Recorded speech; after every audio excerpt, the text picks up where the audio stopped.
ഇതിൻ്റെ അർത്ഥം എനിക്ക് മനസ്സിലാക്കാൻ കുറച്ച് ബുദ്ധിമുട്ടാണ്. അവർ ഇതുവരെ കാത്തിരിക്കാൻ തയ്യാറാണെങ്കിൽ അവർ അന്വേഷണത്തിൽ എന്താ ഇത്ര പെട്ടെന്നൊരു ഏജൻസി 2 മാസം കൂടി കാത്തിരുന്നിട്ട് തെരഞ്ഞെടുപ്പ് കഴിഞ്ഞ ശേഷം അവരാവശ്യമുള്ള നിലപാടെടുത്തൂടെ?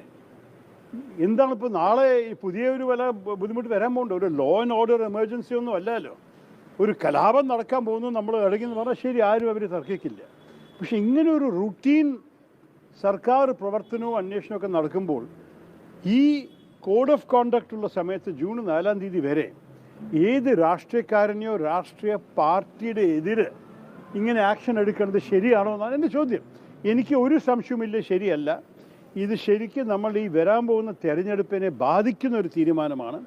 അതുകൊണ്ട് ഞാൻ അഭ്യർത്ഥിക്കുന്നു, നമ്മളുടെ ഉച്ച കോടതി, നമ്മുടെ സുപ്രീം കോർട്ട്, അവരെ നിയമപ്രകാരം സുവോ മോട്ടു കോഗ്നിസൻസ് വിഷയത്തിൽ എടുക്കാൻ സാധിക്കും. എൻ്റെ അർത്ഥം അവരൊരു കംപ്ലയിൻറ്റോ ഒരു പെറ്റീഷനോ കാത്തിരിക്കാതെ തന്നെ ഇത് ശരിയില്ല എന്ന് പറഞ്ഞ് ഇടപെടാൻ അവർക്ക് അവകാശമുണ്ട്. ജനാധിപത്യം നമ്മളുടെ ഭരണഘടനത്തിൻ്റെ ബേസിക് സ്ട്രക്ചറിൽ പെട്ടതാണെന്ന് നിരവധി തവണ സുപ്രീം കോടതി പറഞ്ഞിട്ടുണ്ട്. അഥവാ ജനാധിപത്യത്തിൻ്റെ ഓരോരോ നിയമങ്ങളെ ബാധിക്കുന്ന ലംഘനമായ ചില തീരുമാനങ്ങൾ സർക്കാർ എടുക്കുകയാണെങ്കിൽ സുപ്രീം കോടതി എൻ്റെ അഭിപ്രായത്തിൽ ഇതിനെ ഒരിക്കലും സമ്മതിക്കരുത്, ഉടനെ നിർത്തണം. അതാണ് എൻ്റെ അഭ്യർത്ഥന.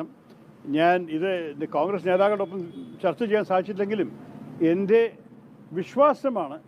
നമ്മൾക്ക് 2 കോടതിയുണ്ട്. ഒന്ന് സുപ്രീം കോടതി, മറ്റേത് ജനാധിപത്യത്തിൻ്റെ ജനങ്ങളുടെ കോടതി.